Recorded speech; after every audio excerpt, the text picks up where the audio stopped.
On va partir au musée, on va faire la fête au musée. C'est un des 10 musées les plus visités au monde. C'est une ancienne gare à Paris. Et ce week-end, il fête ses 30 ans. Regardez.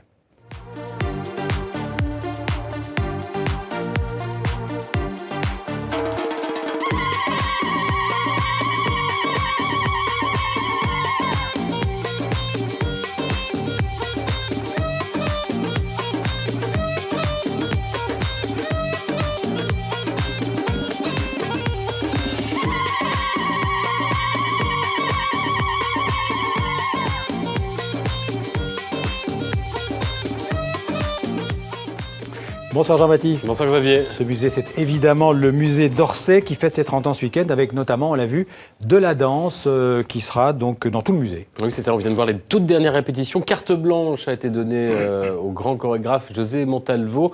Ces danseurs, mais aussi des musiciens et même des modèles de l'école des Beaux-Arts vont investir. En fait, toutes les salles du musée d'Orsay, c'est ce soir jusqu'à minuit. Si vous êtes à Paris, allez-y. Donc, ils vont danser au milieu des chefs-d'œuvre. C'est une sorte de performance, c'est gratuit, entrée libre, de même que tout le week-end, des animations, des ateliers au musée d'Orsay. Et puis demain soir, vous voyez les images, il y a un bal costumé Second Empire. Alors, pas la peine de réviser vos polkas, Xavier, c'est archi complet, même si c'est libre. Mais c'est donc le 30e anniversaire qui est fêté tout ce week-end. Alors, petit rappel quand même sur ce musée d'Orsay. C'est, vous l'avez dit, une ancienne gare. C'était même le terminus de la compagnie des chemins de fer d'Orléans.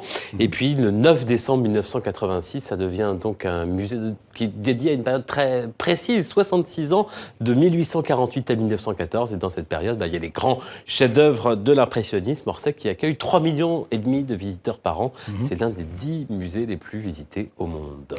Alors, ce musée d'Orsay, Jean-Baptiste, c'est aussi 2 expositions à voir en ce moment, à cette occasion, donc au 30e anniversaire d'Orsay. Et la première est consacrée à un peintre assez méconnu, c'est Frédéric Bazy. Oui, mais connu parce qu'il n'a peint qu'une 50aine de toiles, parce qu'il est mort à 28 ans en 1870 sur le front lors de la guerre contre la Prusse, et puis il va rapidement tomber dans l'oubli. Et pourtant, on peut se dire qu'il aurait pu devenir aussi connu qu'un Monet, qu'un Cézanne, qu'un Manet, qu'un Renoir peut-être, parce qu'il les a tous côtoyés, ces peintres. En fait, ils ont été dans les mêmes ateliers. Là, vous voyez un portrait du jeune Basile par Auguste Renoir, et là, à l'inverse, c'est Renoir sous les coups de pinceau de Basile. Ils ont partagé leurs atelier qu'il peint d'ailleurs à plusieurs reprises, vous le voyez. Et puis, ils se sont posé les mêmes questions. Comment représenter la nature, la lumière, la clarté? En fait, pour la première fois, on va poser son chevalet en plein air, tout ce qui va faire l'impressionnisme. On est juste avant, en fait, ce sont les prémices. Je vous propose de découvrir cette exposition sur ce peintre qui sort de l'oubli, donc au musée d'Orsay à Paris. Bazy est un peintre réaliste qui contribue à créer cette nouvelle peinture impressionniste. Et notamment avec les œuvres qui sont dans cette salle, qui sont ce qu'on a appelé les figures au soleil, où vraiment là s'élabore quelque chose de neuf, qui est la représentation de figures modernes dans des cadres de nature peints en plein air. Et Basile, autant que Monet ou Renoir par exemple, va travailler sur ces questions de lumière, de peinture de plein air, et il va apporter vraiment sa pierre à cet édifice du futur impressionnisme.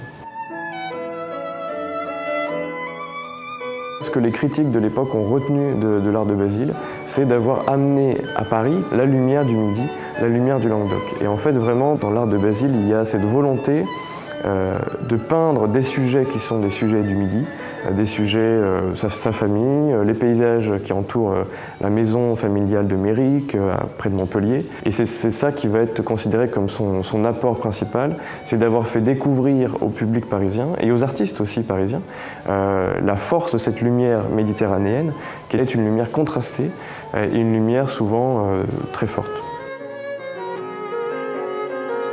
Il a cette particularité aussi de s'intéresser à la question du nu, qui n'est pas forcément une question centrale pour d'autres artistes. Par exemple, Monet ne peint pas de nu. Du nu masculin également. À ce moment-là, il faut se rappeler que quand on parle du nu, on parle essentiellement du nu féminin. Le nu académique est un nu féminin. Et Basile va lui montrer plutôt un intérêt assez original pour le nu masculin en plein air. Et c'est le grand tableau donc, qui s'appelle La Scène d'été, qui est un vraiment des chefs-d'œuvre dans la carrière de Basile, qui est peut-être une de ses œuvres les plus originales et une des œuvres les plus intéressantes qu'il ait apportées à la peinture de cette époque.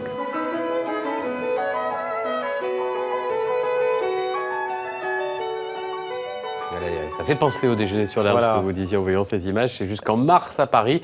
Et pour nos téléspectateurs qui sont aux États-Unis, ce sera à Washington, à la National Gallery of Arts l'année prochaine. Donc Frédéric Basile. Et puis notre exposition à voir en ce moment à Orsay, Spectaculaire Second Empire. Oui, comme son nom l'indique, c'est une expo qui est consacrée à l'art durant cette période. Alors on dit souvent art pompier, art académique. En tout cas, c'est un art où le pouvoir Napoléon III se met en scène avec des œuvres, du mobilier et puis aussi toute la naissance du Paris haussmannien avec les théâtres, l'Opéra Garnier bien sûr, mais aussi la Gaîté Lyrique, le théâtre du Vaudeville et même le Bataclan. C'est à voir à Orsay. Et puis en bref, un mot du prix Rossel. C'est le plus prestigieux prix littéraire en Belgique. Il a été attribué hier. Oui, à Hubert Antoine pour un premier roman, ça s'appelle Danse de la vie brève. Il a fait de la poésie auparavant, Hubert Antoine, il a 45 ans.